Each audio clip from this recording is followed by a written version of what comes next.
দর্শক, আমি এই মুহূর্তে কাকরাইলে অবস্থান করছি। চ্যানেলে সবাইকে ডিজিটালে স্বাগত জানাচ্ছি। বর্তমানে জনদুর্ভোগের একটা চিত্র দেখাবো।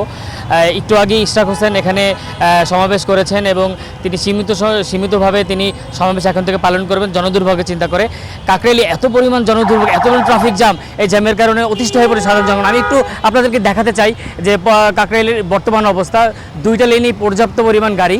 আমি ইতিমধ্যে ট্রাফিক সার্জন যারা নিয়োজিত রয়েছেন তাদের সাথে কথা বলার চেষ্টা করেছি। তারা গজবাধা কোনো নিয়মের কথা আমাদেরকে জানিয়েছেন। তিনি জানিয়েছেন এই ধরনের সমাবেশ হলে তারা একটু হিমশিম খায়, বিশেষ করে যারা সাধারণ জনগণ এই তল্লাট থেকে যাওয়া আসা করে। তাদের নিত্য নতুন বাহন হচ্ছে গণপরিবহন সহ যারা ব্যক্তিগত গাড়ি এখানে ব্যবহার করছেন তারাও ঘন্টার পর ঘন্টা এখানে সময় কাটাচ্ছেন। কারণ একটাই, সমাবেশের কারণে ঘন্টার পর ঘন্টা তাদের জনদুর্ভোগের কারণ সৃষ্টি হচ্ছে।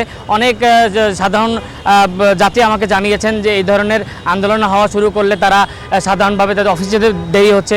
পাশাপাশি অনেক অ্যাম্বুলেন্স দেখেছি যারা রোগী নিয়ে বিভিন্ন হসপিটালে ছোটাছুটি করেছেন, তারা ঠিকমতো পৌঁছতে পারছেন না। এছাড়া সাধারণ সচেতন মানুষ জানাচ্ছেন যে এভাবে আন্দোলন ডে বাই ডে চলতে থাকলে, তার ব্যাপ্তি ঘটতে থাকলে ঢাকা অচল হয়ে যাবে। ঢাকা যদি অচলই হয়ে যায় তাহলে সাধারণ জনগণ কীভাবে তাদের যে জীবিকা আহরণ করবে সেটা নিয়ে তারা অবশ্যই সংশয় প্রকাশ করেছে। তো কাকরাইলে আমি এখন অবস্থান করছি এবং এই মুহূর্তে রাস্তার অবস্থা বিভিন্ন অচল অবস্থায়, প্রায় মানুষজন হেঁটে শুনে যাচ্ছে।